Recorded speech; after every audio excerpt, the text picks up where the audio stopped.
Pemirsa, sebuah video amatir merekam kondisi diskotik Tiara, Glodok Plaza pada saat terbakar Rabu malam lalu. Sejumlah pekerja berusaha memadamkan api yang telah berkobar di ruangan hingga atap diskotik sebelum datangnya bantuan pemadam kebakaran.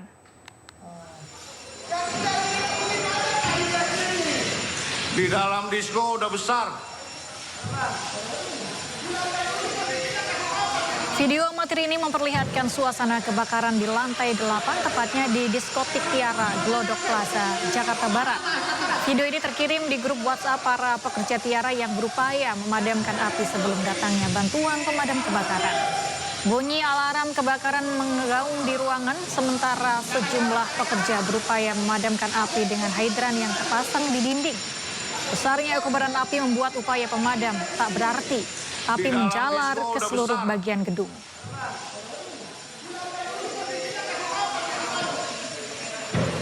Secara pasti juga apakah kata-kata selesai tersebut apakah sudah merupakan meliputi data nama korban yang sudah dilakukan pemeriksaan baik itu dari antemortem maupun postmortem, dan sejauh ini juga dari ke-7 jenazah korban yang dinyatakan hilang yang sudah dibawa ke RS Polri juga sudah ada 12 orang, maksud kami keluarga dari korban yang sudah melapor ke RS Polri Kramat Jati Jakarta, dan diketahui dan untuk sampai saat ini juga pihak dari petugas pemadam kebakaran masih terus berjibaku untuk melakukan pencarian terhadap korban hilang atas peristiwa dari kebakaran yang terjadi pada tanggal 15 Januari 2025 lalu.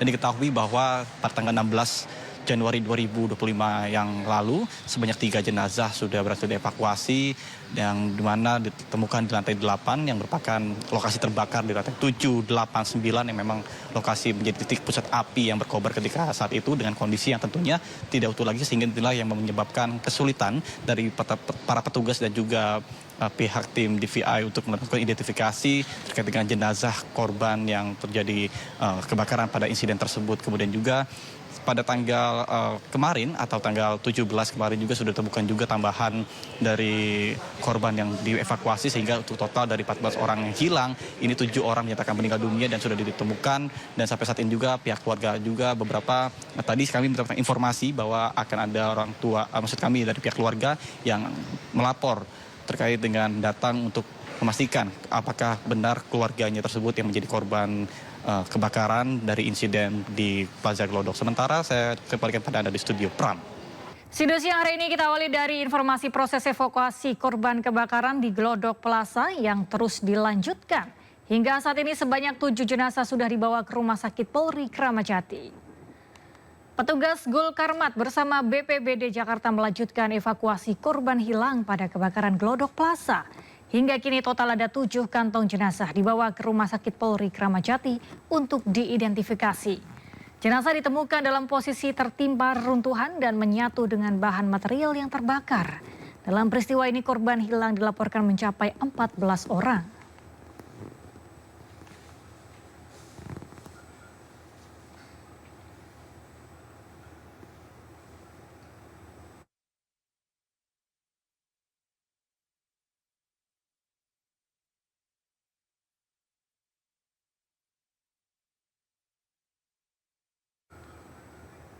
Pemirsa, rekan kami Abraham Silaban secara eksklusif menelusuri puing-puing kebakaran Glodok Plaza dan menemukan 2 jenazah korban. Tim saya disebutnya Bintara penyerang 1, penyerang 2. Inilah anggota saya yang pertama kali menemukan korban. Saat ini catat pukul berapa ditemukan lagi 1 korban. Mana tadi ya, saya catat ya, pukul 6:29. Ya, kita menelusuri melalui tangga darurat namanya. Ya, tangga darurat. Jadi jalur evakuasi. Jadi dari kemarin pagi jam 08 sampai saat ini nanti jam 08 kita upload lagi. Lantai yang terdampak begitu parah itu dari lantai 7 sampai ke 9. Tapi pada prakteknya api itu sudah sampai turun ke lantai 4. Ya, gitu, min lantai ke bawahnya. Kita bisa lihat di sini, Pak? Boleh, ya. Ini ada anggota kami yang sedang melakukan proses pendinginan. Proses pendinginan masih dilakukan. Ayo, coba lihat sebentar. Lantai 4 di Glodok Plaza. Saya Nah. Silaban Saya bersama dengan Pak Joko dan tim pemadam kebakaran ada di sini. Luar biasa. Coba ditunjukkan. Ini gedung sebelah, parkiran. Ada mobil ya Pak ya? Parkiran aman. Jadi di sana Anda bisa lihat ini. Ada mobil yang terparkir juga kelihatannya hangus terbakar ya Pak? Aman. Ya, kita Jadi 24 jam. 24 jam. Pencarian ataupun evakuasi akan diberlangsungkan pada hari ini pada pukul 8 pagi waktu Indonesia Barat, dan kini prosesi daripada evakuasi diawali dengan peninjauan yang dilakukan oleh PJ Gubernur Jakarta Teguh Setiabudi yang kini bisa Anda lihat di layar kaca tengah melakukan peninjauan dengan menaiki skylift bersama Gul Karmat Dinas Provinsi DKI Jakarta untuk melihat seperti apa kerusakan dan juga kondisi gedung dari pantauan dari atas tentunya, di mana untuk kebakaran ini titik sumber apinya berasal dari lantai 7 hingga merembet ke lantai 8 dan juga ke 9, sehingga peninjauan ini diharapkan menghasilkan laporan yang begitu detail mengenai kondisi bangunan seperti apa, mengingat jika mengutip dari pernyataan Gul Karmat Dinas Jakarta Barat mengatakan bahwasanya ada banyak sekali reruntuhan bangunan seperti besi ataupun beton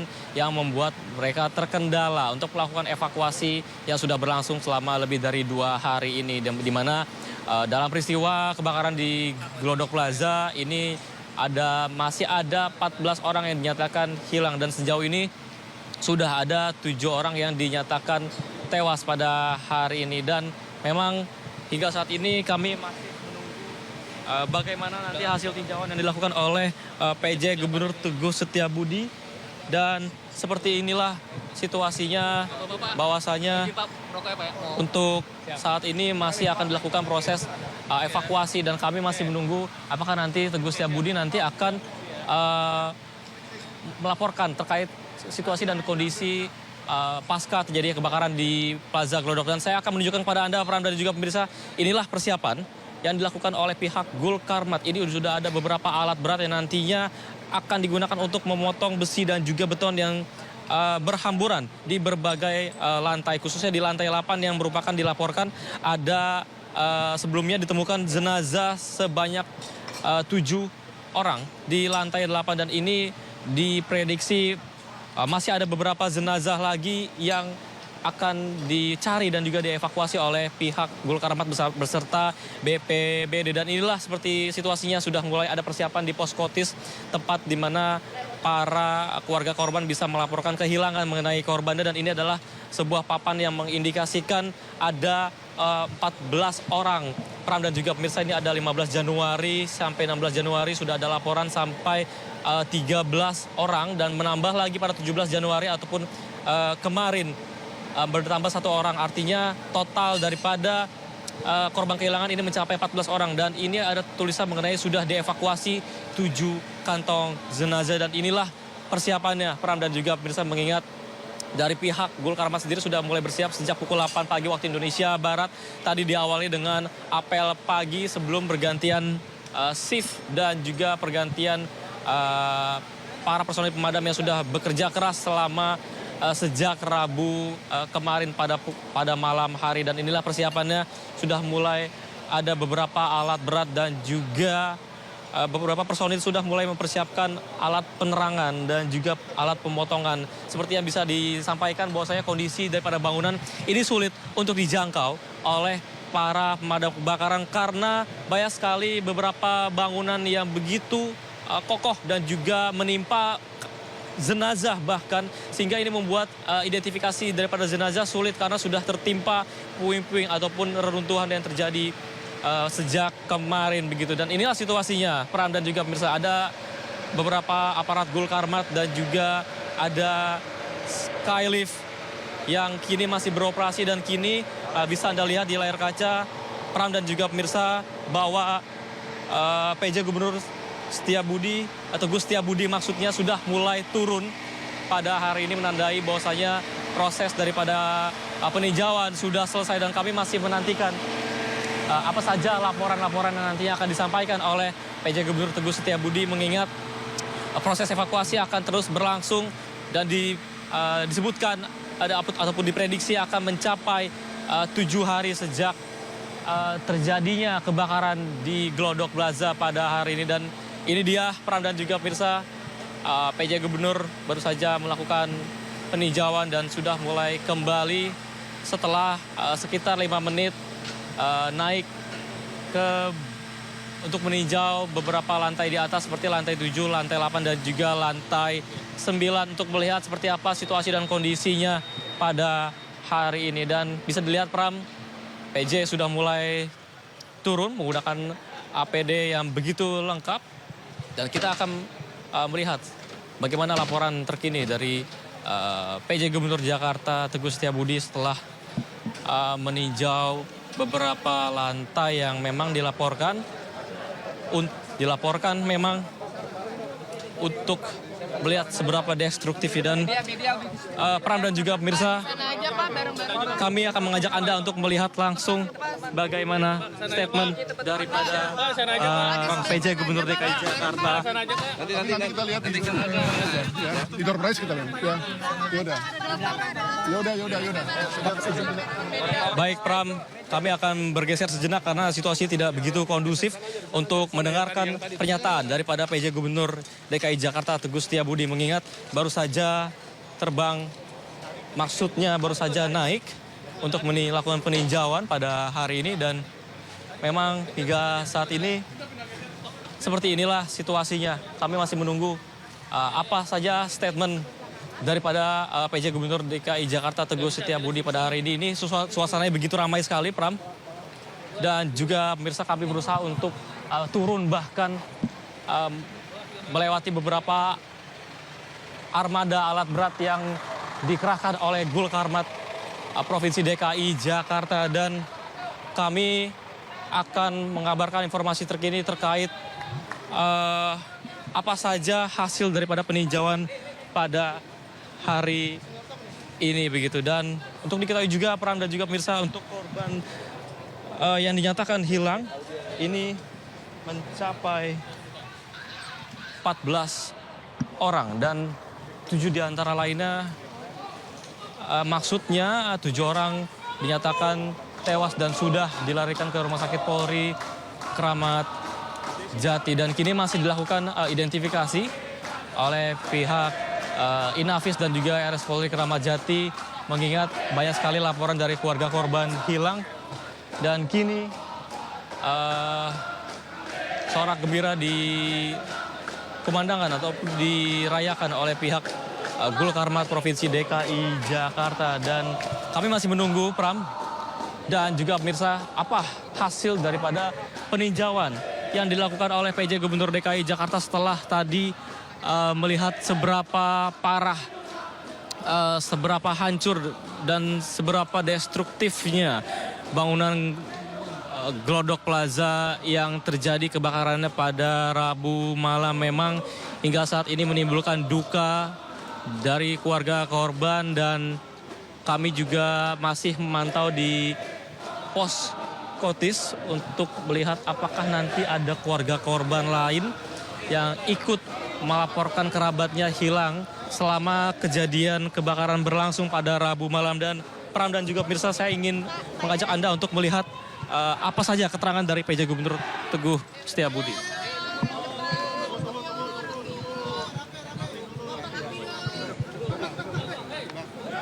Jangan dorong lagi ya.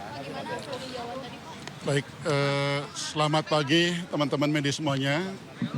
Pagi hari ini saya bersama Kadis Gulkarmat, Penanggulangan Kebakaran dan Keselamatan, juga dari BPPD, ada juga Wali Kota Jakarta Barat bersama OPD yang terkait, meninjau langsung lokasi musibah kebakaran, yakni di gedung Plaza Glodok. Nah, pada saat kejadian kami betul-betul terus mengikuti perkembangan itu. Pastinya ini adalah suatu musibah. Kami prihatin dan kami juga atas nama pemerintah Provinsi DKI Jakarta pastinya menyampaikan duka cita bela sungkawa terhadap keluarga korban.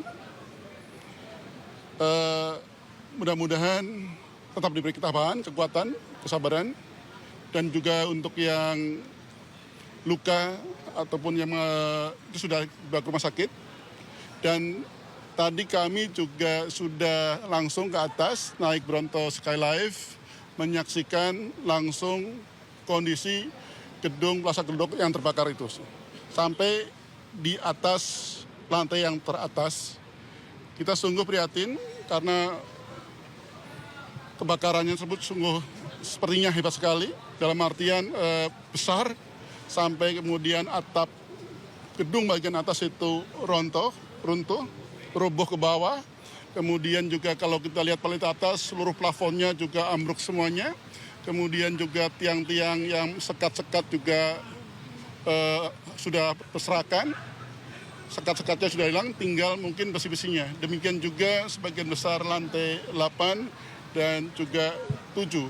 Itu menandakan bahwasannya kebakarannya sungguh sangat besar dan kita bersyukur bahwasannya dengan sinergi kolaborasi bersama terkait kebakaran itu bisa kita atasi, kita padamkan dinginan. Kemudian juga waktu itu ada 9 orang yang kita tahu bersama juga bisa kita evakuasi dengan selamat. Namun demikian, sekali lagi kami menyampaikan duka cita, paling tidak sudah ada 7 jenazah yang kita temukan dan sudah kita koordinasi dengan Rumah Sakit Polri Kramat Jati untuk dilakukan identifikasi lebih lanjut oleh Inavis. Kemudian juga untuk yang kemungkinan belum ditemukan, kita masih melakukan pencarian. Tentu saja dengan melihat kondisi tersebut, kami juga berharap bersama dengan stakeholder terkait, tentu saja hati-hati sampai pada saat nanti kita akan menentukan seberapa lama proses pencarian tersebut. Itu sementara yang bisa saya sampaikan. Berarti dipastikan hari ini masih dilanjutkan ya Pak? Proses evakuasi masih berlanjut ya Pak? Masih. Hari ini proses pencarian masih berlanjut. Kalau standarnya itu sebenarnya ada waktu kurang lebih 7 hari ya. 7 hari, tapi setelah itu andai kata diperlukan dengan melihat situasi kondisi juga bisa diperpanjang. Pak, dari Pemda sendiri ada dana kerohiman nggak untuk korban? Pertama pastinya kami akan mengoptimalkan, Dinas Sosial sudah saya perintahkan untuk melakukan pendataan terkait masalah misalnya asuransi dan sebagainya. Kemudian juga untuk yang korban lainnya kalau ada JKN itu juga bisa digunakan. Nantinya untuk pendataan lanjut kami minta Dinas Sosial untuk melakukan pendampingan terkait klaim asuransi. Dan nanti dari Pemprov tentu saja akan menyesuaikan dengan yang seharusnya dilakukan oleh pemerintah provinsi.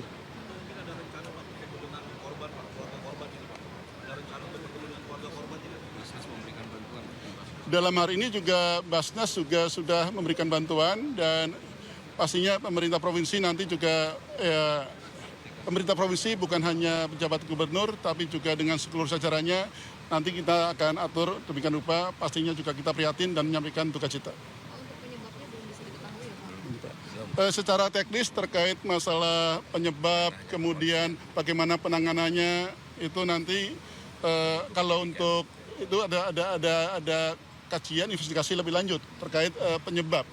Tapi kemudian kalau misalnya nanti ditanyakan terkait bagaimana pemadamannya, mungkin Pak Kadis Gulkarmat juga bisa menambahkan. Nanti kalau untuk terkait dengan Pemprov atau Pemkot Jakarta Barat, Pak Wali Kota juga bisa menambahkan. Apakah akan ada evaluasi tertentu Pak mengenai? Pastinya kita akan review ya terkait kebakaran ini, kita evaluasi dari berbagai variabel, dari berbagai aspek gitu ya. Itu menjadi hal yang harus kita lakukan juga. Nanti kami akan rapatkan juga, tentu saja juga bersama stakeholder yang terkait. Terima kasih ya. Apa? Pak Satpol PP itu. Iya. Ini Pak Satpol PP sekarang. Gimana? Terkait trotoar yang banyak digunakan lahan menjadi lahan parkir liar begitu, nanti penertibannya seperti apa sih? Ya, nanti kita koordinasi dengan Dinas Perhubungan juga untuk terkait dengan penertibannya. Nanti kita lakukan pengawasan dan monitoring rutin. Ya. Jadi intinya sebenarnya ya, kan berbagai kebijakan sudah diatur. Antara lain juga diatur di dalam Perda dan Perkada. Kalau ada penyimpangan atau kemudian ketidaksesuaian hal tersebut atau kemudian juga pelanggaran, kalau itu menjadi ranah pemerintah provinsi adalah tugas dari Satuan Polisi Pamung Praja untuk menangani hal tersebut. Ya. Pak, apa sih sudah dilakukan Pemprov Pak untuk mencegah kebakaran ini Pak? Apakah ada langkah pencegahannya nggak sih Pak di gedung-gedung lain? Ya, jadi memang kalau secara aturan setiap gedung itu harus memiliki sertifikasi keselamatan kebakaran gedung yang setiap tahun selalu kita periksa terkait dengan proteksi kebakarannya gitu loh. Nah, itu yang kita lakukan untuk dalam rangka pembinaan kepada gedung-gedung yang ada di DKI Jakarta. Apakah itu sudah berjalan Pak selama ini? Nah, ini sekarang kita sudah berjalan. Untuk gedung yang ini juga kita sudah lakukan pengawasan. Ya. Ini kan sempat disampaikan bahwa ada kesulitan ya Pak karena struktur bangunan sudah rapuh. Nah kemarin juga sempat bilang bahwa akan koordinasi dulu dengan pengelola gedung dan juga kepolisian karena harus ada treatment khusus. Nah itu update-nya seperti apa Pak? Hari ini pencariannya akan ada treatment khusus? Ya, tadi saya bersama Pak Gubernur dengan menggunakan Bronto Skylife melihat kondisi kejadian kebakaran memang tidak memungkinkan anggota untuk melakukan evakuasi korban. Maka kita harus pastikan dulu puing-puing atau besi-besi yang bisa mengganggu evakuasi itu kita bersihkan dulu, baru kita bisa lakukan evakuasi. Maka kita akan lagi koordinasi dengan pemilik dan pengelolanya untuk melaksanakan itu. Berarti langkahnya membersihkan dulu Pak baru bisa. Betul, ya. Tapi dipastikan itu dilakukan hari ini? Nanti kita masih koordinasi kapan dilakukannya. Tapi Ya. ada koordinasi Pak sama pengelola? Saat ini lagi sedang kita lakukan koordinasi. Berarti ini menunggu Pak? Menunggu dulu ya. Ya, saya menyampaikan terima kasih kepada pihak-pihak yang ikut membantu. Pastinya dari kepolisian, kemudian juga dari ada Basarnas, juga dari PMI, kemudian juga dari internal Pemprov, ada Satpol PP, ada Gulkarmat, ada kemudian Dinas Kesehatan, ada BPPD, ada PMI Jakarta juga, kemudian juga termasuk Dinas Perhubungan yang atur semuanya yang terlibat. Saya menyampaikan terima kasih sehingga proses pemadaman dan bimbingan bisa kita selesaikan, dan sekali lagi duka cita untuk keluarga korban. Terima kasih. Oke, terima kasih sama-sama. Siapa? Ya, baik. Sekarang gue kirim Pram dan Jadi kan gue beradu gini di ngerti kan?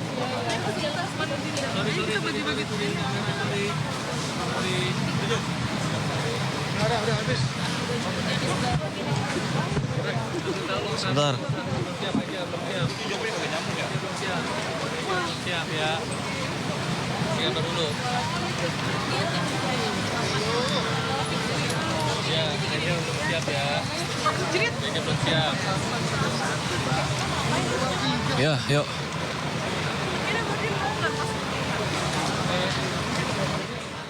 Berapa menit lagi?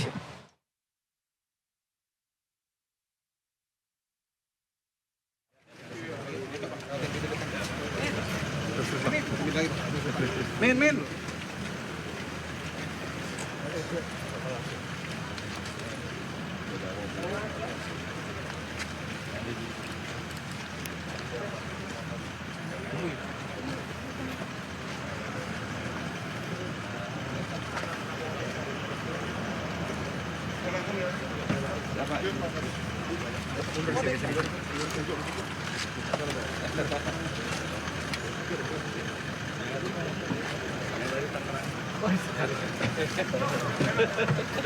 Ada yang nyari sekarang. Ya, kita lihat bersama pemirsa baru.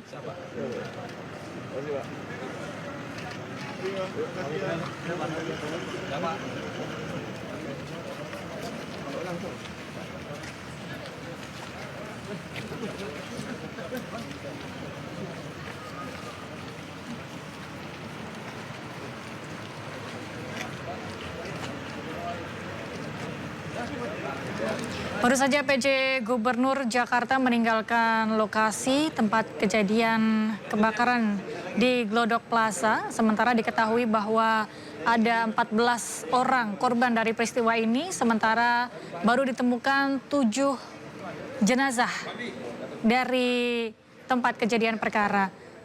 Diketahui bahwa sejak pukul 8 tadi sejumlah personil termasuk dari Gulkarmat telah hadir di Glodok Plaza untuk kembali melakukan pencarian terhadap 7 korban lainnya yang dilaporkan masih hilang. Dan inilah situasi terkini di Glodok Plaza untuk para petugas dan juga personil yang terlibat dalam pencarian termasuk Gulkarmat untuk selanjutnya melakukan kembali proses pencarian yang informasinya akan dipusatkan di lantai 8 sebagai bagian atau ruangan terparah dari kejadian kebakaran yang menimpa kawasan Glodok Plaza.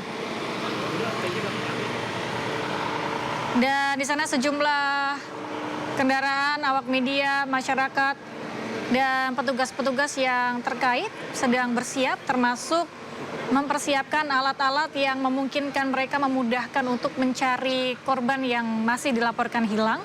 Mengingat bahwa sejumlah material ini mempersulit para personil untuk menemukan para korban dari kebakaran Glodok Plaza.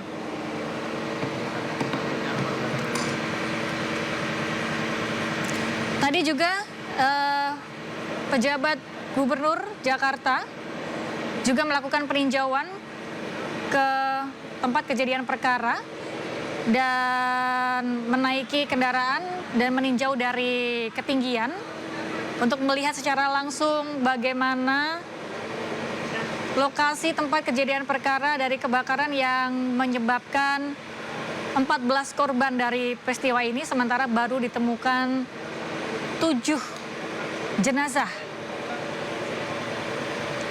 Dan pencarian masih akan terus berlanjut sejak pukul 8 tadi. Inilah kondisi dari bangunan Glodok Plaza yang mengakibatkan korban sebanyak 14. 7 diantaranya masih dilaporkan hilang dan belum diketemukan. Diketahui pula ada 5 jenazah sudah teridentifikasi di Rumah Sakit Kramat Jati Polri. Namun yang lainnya, proses identifikasi masih terus berlangsung mengingat bahwa jenazah sudah tidak berbentuk sehingga proses identifikasi membutuhkan DNA untuk melihat dan mengetahui identitas dari para korban. Pembersihan juga sudah mulai dilakukan oleh petugas terkait. Sejumlah material juga runtuh, kemudian beton-beton, besi, dan material-material bangunan yang berat ini menjadi salah satu penghalang. Dan kondisi jenazah yang sudah bercampur dengan material juga mempersulit petugas untuk mengevakuasi jenazah.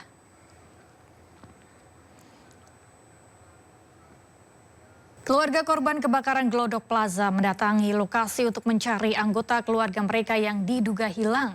Selain mendatangi lokasi kebakaran, keluarga juga mendatangi Rumah Sakit Polri Kramat Jati, Jakarta.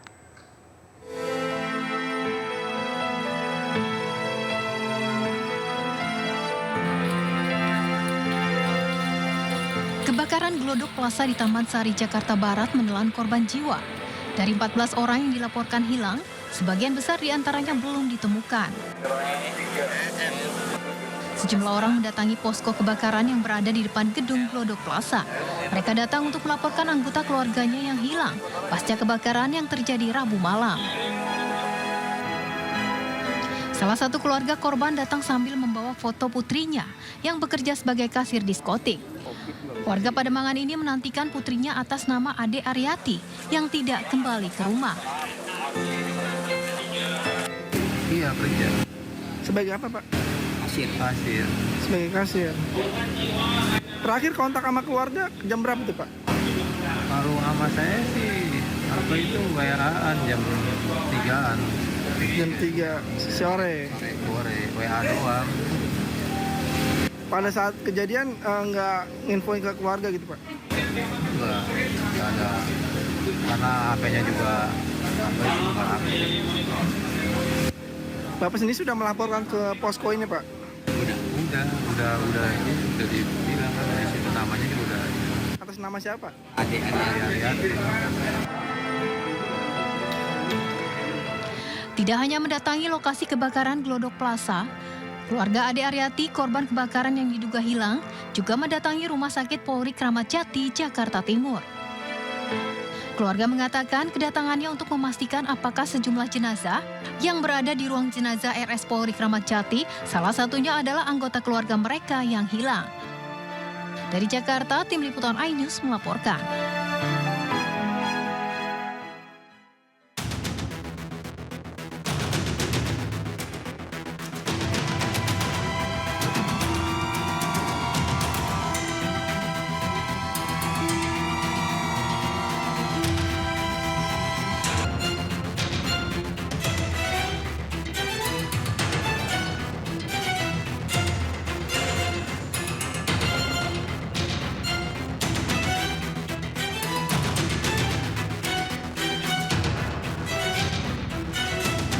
Pemirsa, sebuah video amatir merekam kondisi diskotik Tiara, Glodok Plaza pada saat terbakar Rabu malam lalu. Sejumlah pekerja berusaha memadamkan api yang telah berkobar di ruangan hingga atap diskotik sebelum datangnya bantuan pemadam kebakaran.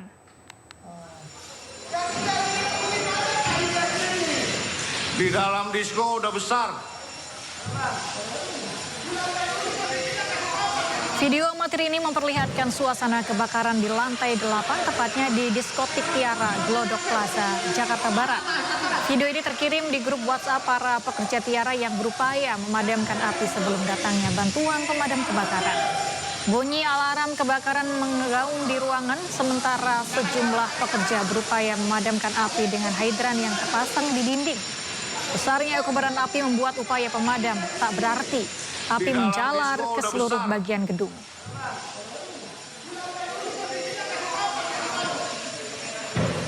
Secara pasti juga apakah kata-kata selesai tersebut apakah sudah merupakan meliputi data nama korban yang sudah dilakukan pemeriksaan baik itu dari antemortem maupun postmortem. Dan sejauh ini juga dari ke-7 jenazah korban yang dinyatakan hilang yang sudah dibawa ke RS Polri juga sudah ada 12 orang, maksud kami keluarga dari korban yang sudah melapor ke RS Polri Kramat Jati Jakarta dan diketahui. Dan untuk sampai saat ini juga pihak dari petugas pemadam kebakaran masih terus berjibaku untuk melakukan pencarian terhadap korban hilang atas peristiwa dari kebakaran yang terjadi pada tanggal 15 Januari 2025 lalu.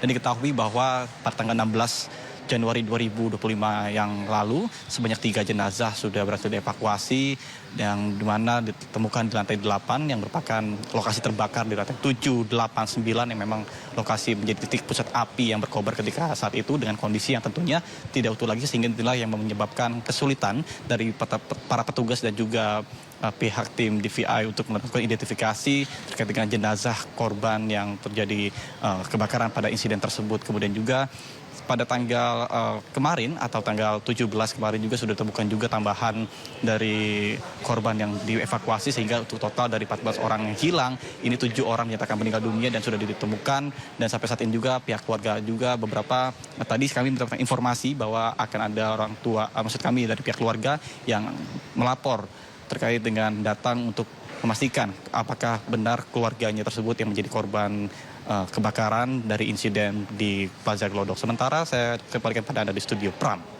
Pemirsa, polisi memeriksa 7 saksi dalam peristiwa kebakaran Glodok Plaza. Dari keterangan sementara, api diduga berasal dari ruang hall diskotik yang tidak terpakai di lantai 9. 7 saksi yang diperiksa diantaranya adalah satpam, teknisi, dan manajemen diskotik Tiara. Penyebab pasti kebakaran belum diketahui, namun dari keterangan sementara para saksi, api mulai terlihat di lantai 9 yang merupakan ruang hall diskotik yang tidak terpakai. Sejumlah saksi mengaku sempat mencium aroma asap dari belakang Videotron.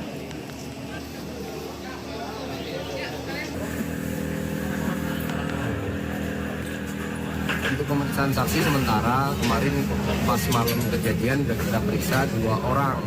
Orang yang pertama kali melihat asap itu, yang kedua kemarin dari security, yang ini dari pihak pengelola gedung sama dari pihak manajemen Tiara. Total berapa saksi berarti Pak? Total nanti kurang lebih 6 sampai 7 lah hari ini. Dari pemeriksaan saksi itu pertama kali timbul di lantai 9 yang tempat hall yang sudah nggak dipakai. Ada kembali di Sido Siang pemirsa hari ini sesuai arahan Presiden Prabowo Subianto. TNI AL bersama warga dan sejumlah aktivis serta nelayan membongkar pagar laut yang ada di Tangerang, Banten. Terjawab sudah bahwa pagar laut bukanlah swadaya masyarakat karena pada Sabtu pagi sekitar 600 personil TNI AL beserta warga nelayan hingga aktivis membongkar pagar laut di Tangerang, Banten. Pembongkaran ini akan dilakukan selama beberapa hari dan hari ini pembongkaran pagar laut ditargetkan sepanjang 2 km. Pembongkaran dilakukan dengan cara ditarik dengan kapal nelayan.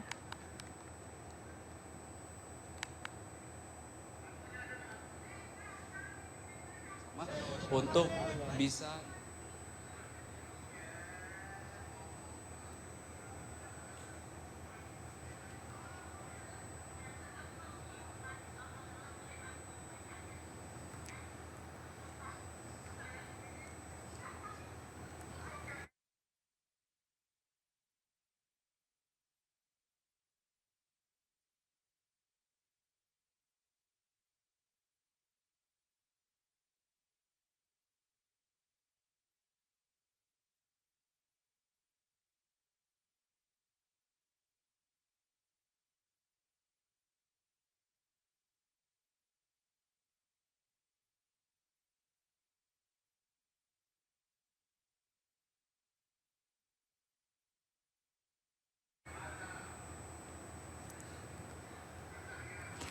Pemirsa, diketahui sebelumnya bahwa Presiden Prabowo Subianto juga telah meminta pagar laut ilegal yang misterius dibongkar.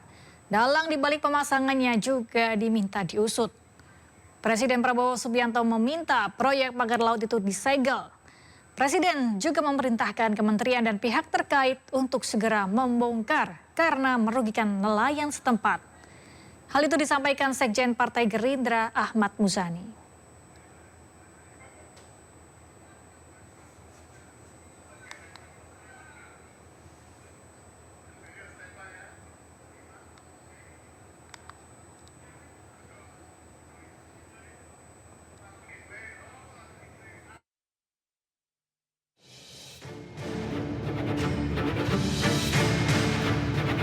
Pemilik pagar laut ilegal yang ditemukan di kawasan Laut Tangerang, Banten sepanjang 30 km masih misterius.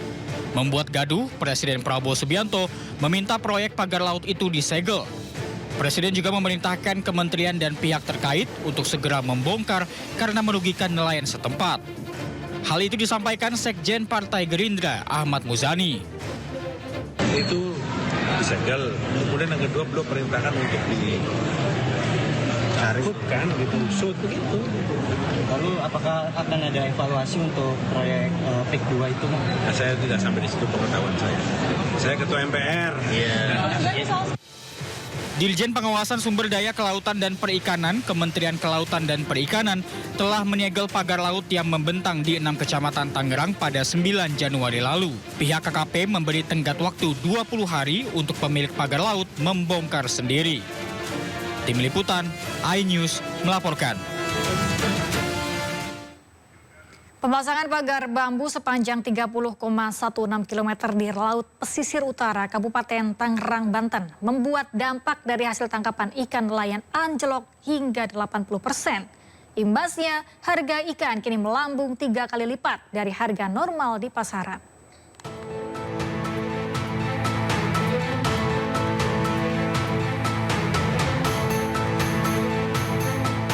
Sudah 5 bulan terakhir, ratusan nelayan di Paku Haji, Kabupaten Tangerang, Banten alami penurunan hasil tangkapan ikan. Para nelayan seringkali pulang tanpa hasil meski sudah berlayar 1 hari 1 malam di lautan.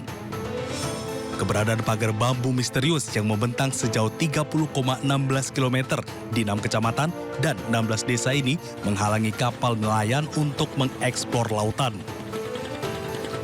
Kondisi ini diperparah dengan datangnya musim angin barat yang terjadi sepanjang November hingga Maret nanti. Banyak kapal nelayan karam berbenturan dengan pagar usai tersapu ombak besar di musim angin barat. Akibatnya hasil tangkapan anjlok hingga 80%, sementara biaya penggunaan solar tak sebanding dengan hasil melaut. Untuk mencari ataupun penghasilan itu susah. ikan. Iya, apa aja, Bo? Ikan, udang, rajungan itu apa aja di situ. Karena itu dampaknya susah. Dipagernya sama dipatok terus sampai Karangantu. Pagar kayak gitu tuh. Malah nambah susah. Karena mata pencaharian di situ.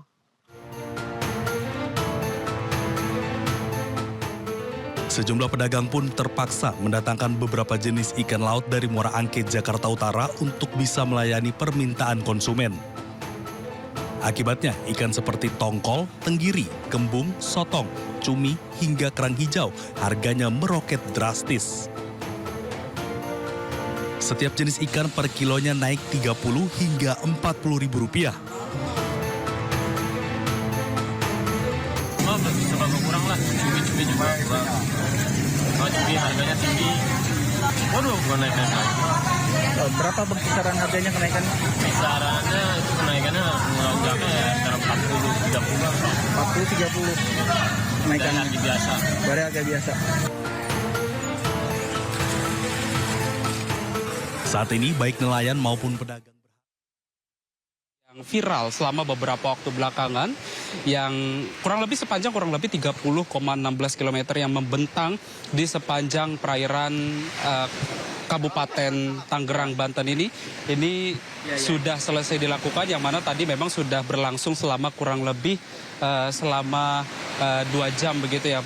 Nah, pemirsa, dapat kami informasikan juga kepada Anda, Pram dan juga pemirsa, bahwa saja ini memang tadi untuk dilakukannya proses pembongkaran dari pagar laut tadi memang diikuti oleh 600 anggota personil dari pihak TNI Angkatan Laut, dan kita akan sama-sama berbincang bersama dengan Pak Wira Hadi di sini. Halo, selamat siang Pak Wira. Ini bagaimana Pak tadi untuk proses dari pembongkaran pagar laut ini seperti apa tadi Pak untuk berlangsungnya tadi Pak? Baik, selamat pagi pemirsa sekalian. Saya sampaikan untuk pelaksanaan pembongkaran hari ini alhamdulillah berjalan lancar. Target kita untuk hari ini itu 2 km untuk membuka jalur. Targetnya untuk membuka jalur biar nelayan bisa melaut menangkap ikan.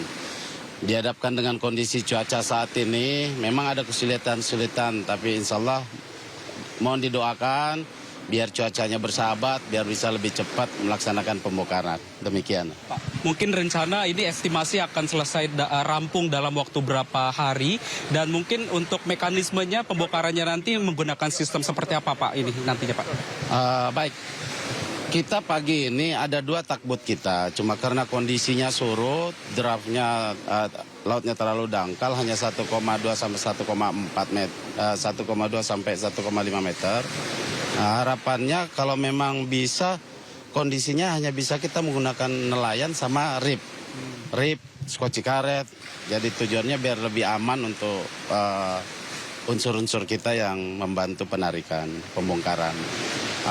Harapan kami juga nanti mudah-mudahan nelayan makin banyak bergabung bersama kami untuk melaksanakan pembongkaran itu. Artinya memang nanti masyarakat pesisir pantai juga turut dilibatkan atau seperti apa Pak? Iya, kita turut libatkan masyarakat pesisir untuk membantu mempercepat pembongkaran. Oke, ya. Pak. Targetnya paling cepat itu 10 hari paling cepat. Dihadapkan dengan cuaca ya. Tapi kalau cuacanya bergelombang seperti sekarang, ya mungkin teman-teman wartawan juga udah ngerasakan hari ini. Ya. Oke, Pak, ini kan memang dari limbahnya sendiri Pak, dari tadi bangkai bambu-bambunya itu nantinya apakah dibawa ke bibir pantai atau mungkin akan dimanfaatkan atau seperti apa, atau justru dibiarkan begitu saja di laut Pak? Untuk saat ini kita masih belum memikirkan untuk itu ya. Apakah nanti ditampung atau diolah lagi targetnya, karena kita masih memikirkan bagaimana membuka jalur yang 2 km ini. Kalau lihat cuacanya seperti ini otomatis akan ke pantai semua kayu-kayunya, otomatis. Tapi nanti dikumpulin dari satu tempat, demikian. Oke, siap. Terima kasih Pak Wirahadi informasinya.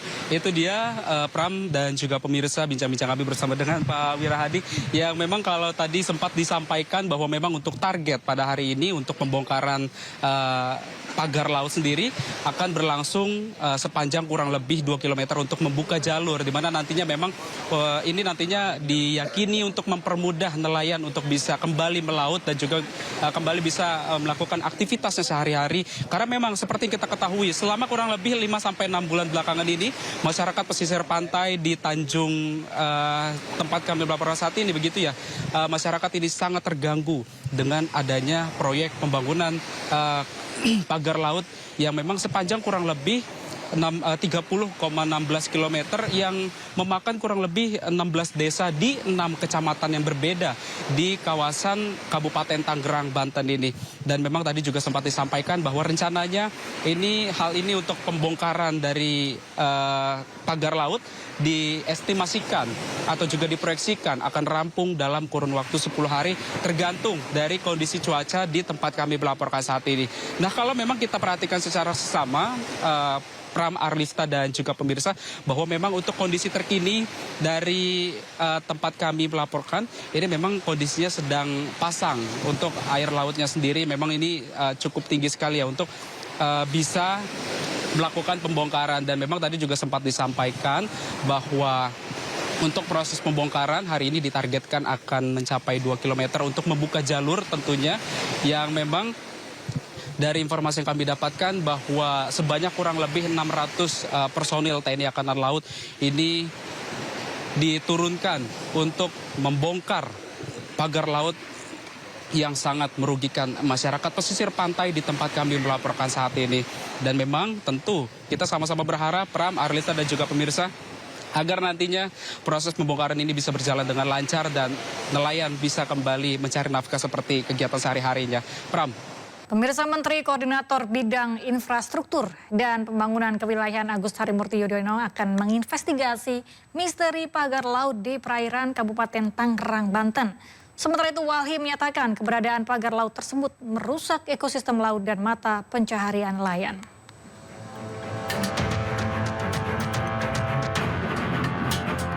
Menteri Koordinator Bidang Infrastruktur dan Pembangunan Kewilayahan Agus Harimurti Yudhoyono berharap agar persoalan pemagaran laut di perairan Kabupaten Tangerang bisa diungkap dengan jelas. Lebih lanjut, Agus Harimurti menyatakan pihaknya segera melakukan investigasi terkait keberadaan pagar laut sepanjang 30 km ini. Saya lagi cek, lagi diinvestigasi ya. Cek, karena itu di laut juga kan, berarti itu nanti Kementerian Kelautan. Cek gitu ya. Itu ada kemungkinan itu dari siapa Pak? Pengusaha atau daerah? Kita cek dulu aja. Kita cek terus supaya Wahana Lingkungan Hidup atau WALHI turut bersuara atas keberadaan pagar laut di perairan Kabupaten Tangerang. Menurut WALHI, keberadaan pagar laut menghambat laju arus laut muara ke arah laut dan juga sebaliknya. Peristiwa ini memicu penumpukan sampah di sela pagar hingga merusak ekosistem laut. Nanti di sela-sela pagar bambu yang dibangun itu dia akan menumpuk sampah. Ini akan menyulitkan, terutama bagi nelayan-nelayan yang butuh sirkulasi, nelayan tambak maksudnya gitu ya, butuh sirkulasi air, kan ini daerah yang tercemar dari atas bisa jadi tuh. Kalau dia nggak lancar pembuangan airnya dan sebaliknya dari laut masuk kemari, ini bisa berpengaruh terhadap konteks budidaya, bisa terancam gagal. Sebelumnya, Kementerian Kelautan dan Perikanan RI telah menyegel pagar bambu ini karena tidak memiliki izin kesesuaian kegiatan pemanfaatan ruang laut. Pelaku memasang pagar sekitar 700 meter dari garis pantai di kawasan terlarang untuk kegiatan pemanfaatan ruang laut tanpa izin. Hingga kini, pihak berwajib masih menyelidiki pihak yang bertanggung jawab atau pelaku pemasangan. Dari Depok dan Kabupaten Tangerang, Iyung Rizky, Hasnugara, iNews melaporkan. Kementerian Kelautan dan Perikanan atau KKP menghentikan kegiatan pemagaran laut di Tangerang, Banten yang sebelumnya viral di media sosial. Kegiatan pemagaran ini dihentikan lantaran tidak memiliki izin dasar kesesuaian kegiatan pemanfaatan ruang laut.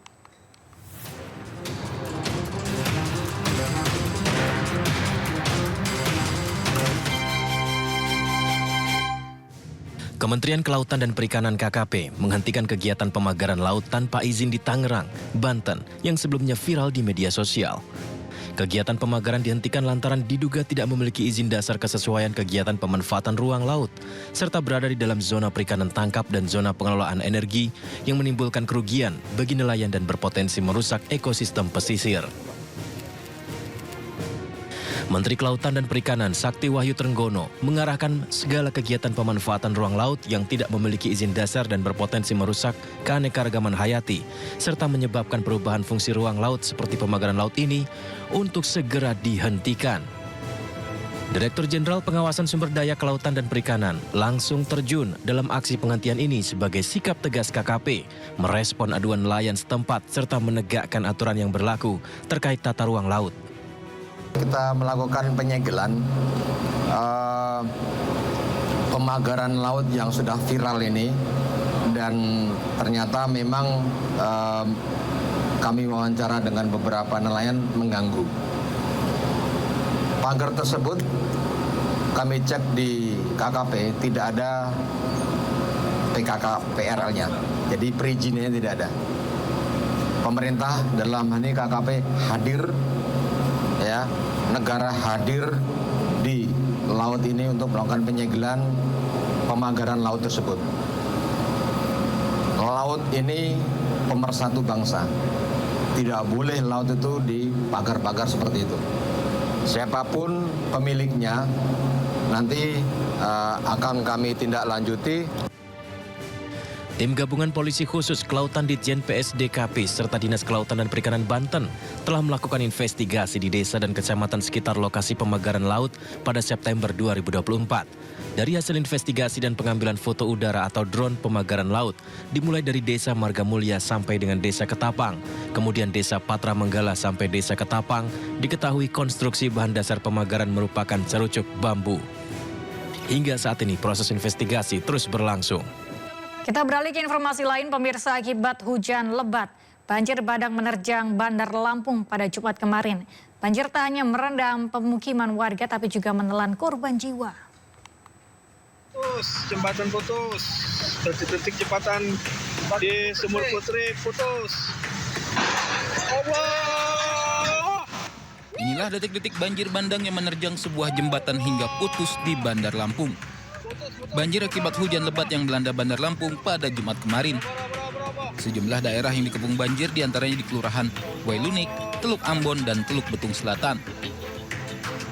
Nah, sampai dievakuasi. Astagfirullahaladzim. Di wilayah Teluk Ambon dan Teluk Betung Selatan, warga terpaksa dievakuasi dari atap rumah akibat tingginya ketinggian banjir.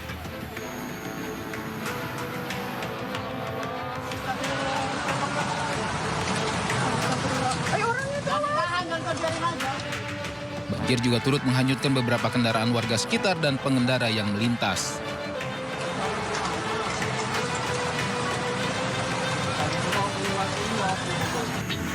Hingga Jumat malam banjir belum juga reda. Banjir juga merendam jalan raya sehingga membuat arus lalu lintas tersendat. Jam berapa Bang tadi? Penyebabnya apa sih Bang?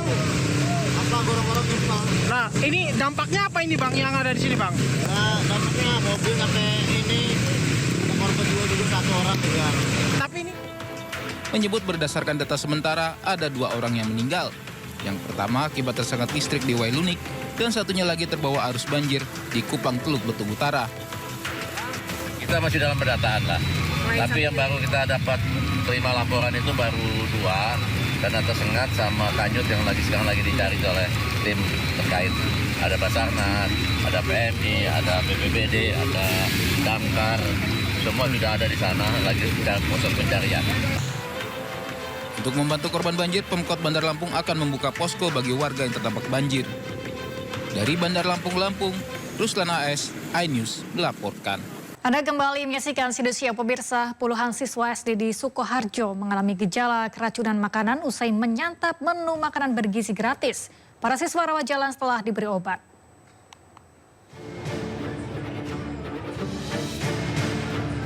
Gejala keracunan seperti mual dan pusing dialami para siswa SD usai menyantap menu makan bergizi gratis yang dibagikan ke sekolah.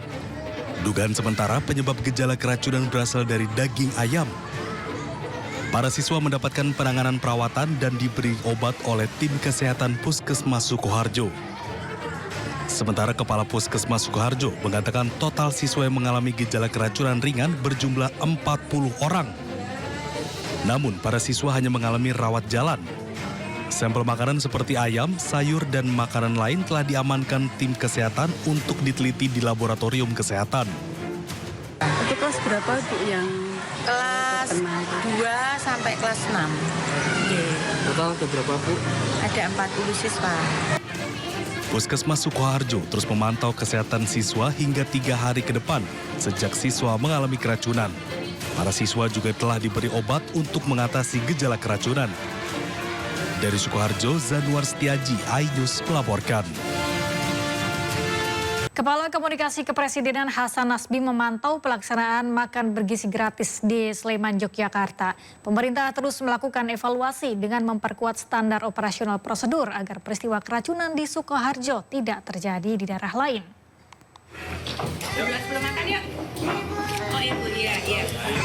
Hasan Nasbi memantau pelaksanaan makan bergizi gratis di TK Among Siwi dan SD Negeri Sin 2 di Timur Melati, Sleman pada Jumat siang. Kepala Komunikasi Kepresidenan tersebut melihat langsung kegiatan makan bergizi gratis bagi siswa. Pelaksanaan makan bergizi gratis terus membaik dibanding gelombang pertama. Pemerintah memperkuat SOP agar peristiwa keracunan makan bergizi gratis di Sukoharjo tidak terjadi di daerah lain. Saat ini sampel makanan masih diperiksa untuk mengetahui secara pasti penyebab keracunan. Sementara 40 anak yang menjadi korban keracunan sudah ditangani dengan baik. Rasanya akan diperiksa atau seperti apa? Mungkin ada sampling dulu. Itu kan kalau yang di Sukoharjo sampling makanannya diperiksa dulu. Ya, itu sampling makanannya diperiksa dulu, jadi bisa kita tahu dengan persis penyebabnya apa. Jadi jangan ditebak-tebak. Jadi, ya, itu kan hanya 40. Jadi dari sekian banyak yang dilayani hanya ada 40 anak dan sudah ditangani dengan baik dan mereka sekarang sudah sembuh kembali. Dan kita lihatlah, pasti SOP akan diperketat. Pemerintah menargetkan sebanyak 15 juta orang mendapat program makan bergizi gratis pada tahun ini. Dari Sleman, Yogyakarta, Heru Trijoko, iNews melaporkan. Presiden Prabowo Subianto memanggil sejumlah menteri untuk mengikuti rapat terbatas di Istana Kepresidenan Jakarta. Rapat terbatas membahas evaluasi makan bergizi gratis yang telah berjalan selama 10 hari. Sejumlah Menteri Kabinet Merah Putih tiba di Istana Kepresidenan Jakarta untuk mengikuti rapat terbatas yang dipimpin Presiden Prabowo. Menurut Kepala Badan Gizi Nasional Dadan Hindayana, secara khusus Ratas membahas soal evaluasi makan bergizi gratis yang telah berjalan selama 10 hari. Satu hal yang paling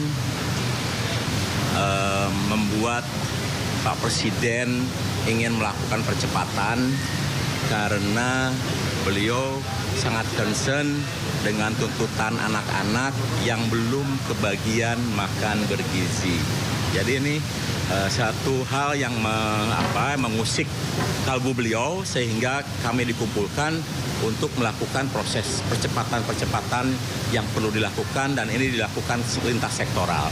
Mulai dari perencanaan di Bappenas, bantuan Kementerian Pertahanan, TNI Polri, Menteri Desa, Menteri Koperasi, Menteri UMKM, Menteri Dalam Negeri, kemudian Menteri BUMN dan lain-lain supaya kami bisa segera melayani lebih banyak lagi anak di seluruh Indonesia termasuk ibu hamil, ibu menyusui dan anak balita. Selama 10 hari berjalan, makan bergizi gratis menyasar 31 provinsi dan mencakup 220 satuan pelayanan pemenuhan gizi atau SPPG dengan 650.000 penerima manfaat. Ditargetkan bulan Agustus akan melayani 6 juta penerima manfaat. Dari Jakarta, Camar Haenda, Dias Triawan, iNews melaporkan.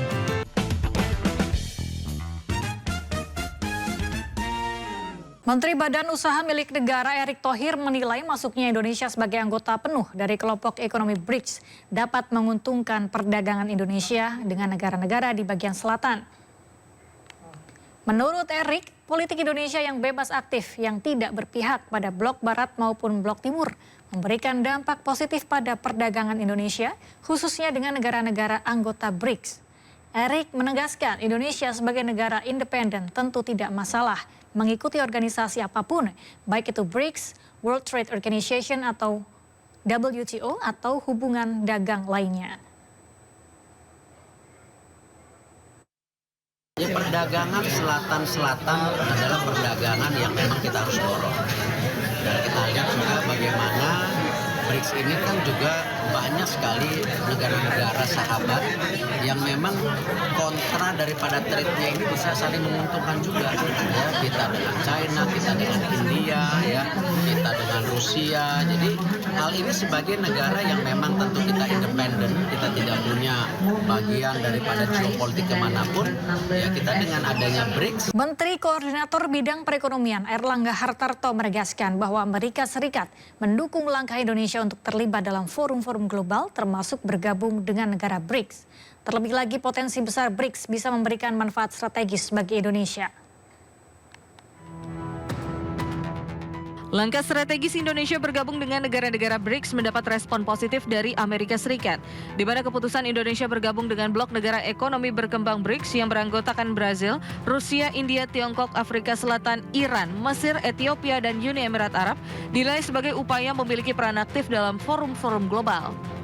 Menteri Koordinator Bidang Perekonomian Airlangga Hartarto menegaskan bahwa Amerika Serikat relatif mendukung keputusan Indonesia ini.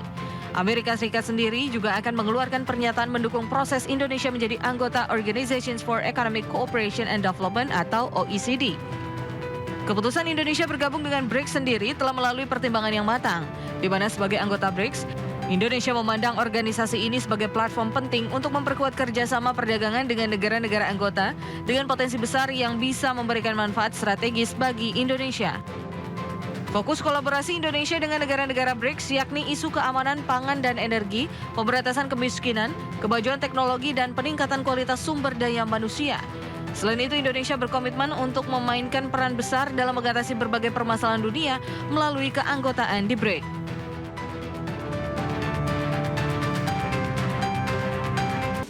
Coba fitur dengarkan berita di News Plus aplikasi RCTI Plus. Sudah siang kembali menjumpai Anda pemirsa. Di akhir pekan ini kami akan ajak Anda untuk menuju dan melihat destinasi menarik, salah satunya Kabupaten Malang yang menyimpan sejumlah destinasi wisata alam dan mempesona. Salah satunya adalah bermain air dan river tubing. Di tempat inilah wisatawan dapat menikmati air terjun yang jernih dan suasana yang asri sambil menyusuri sungai dengan ban. Berikut liputannya.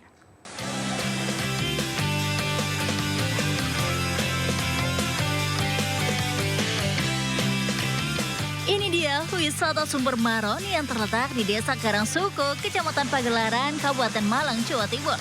Di musim liburan sekolah, wahana ini pun ramai pengunjung karena harga tiketnya yang sangat ramah kantong.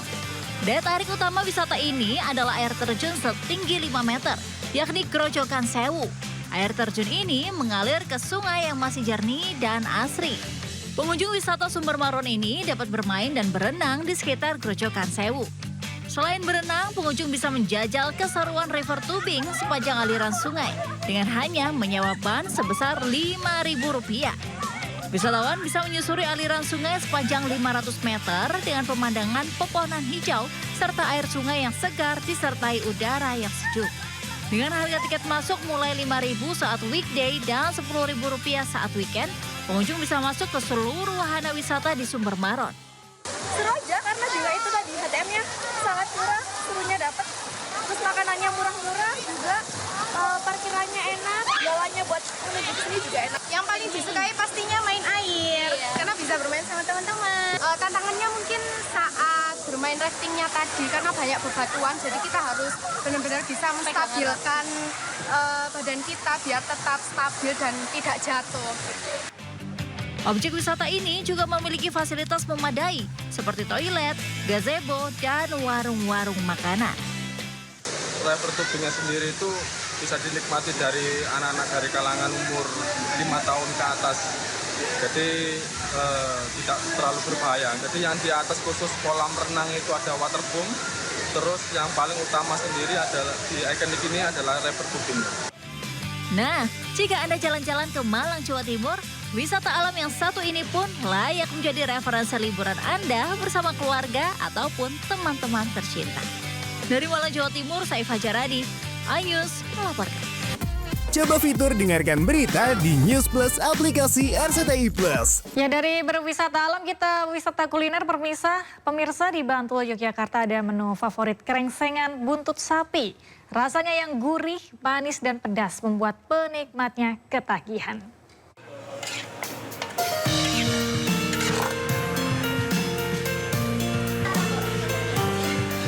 Bagi Anda penggemar kuliner krengsengan, Anda wajib coba menu krengsengan yang satu ini. Lokasinya di Bantul, Yogyakarta. Krengsengan buntut sapi adalah menu andalan warung Bulurah. Dari visualnya saja, Anda pasti sudah bisa membayangkan cita rasanya. Gurih, manis, dan pedas. Untuk membuat menu krengsengan, buntut sapi yang sudah dipotong-potong dan dibersihkan, direbus 2 kali selama kurang lebih 3 jam. Rebusan pertama untuk membersihkan daging, sedangkan rebusan kedua agar daging pada bagian ekor sapi ini jadi empuk dan mudah terlepas dari bagian tulangnya. Nah, bumbu yang diperlukan adalah bawang merah, bawang putih, kemiri, jahe, dan cabai. Semuanya dihaluskan dan ditumis dalam api sedang hingga berbau harum. Kemudian potongan buntut sapi yang sudah direbus dimasukkan dalam wajan. Tambahkan garam dan kecap. Lalu masukkan potongan sayur, wortel, dan kentang.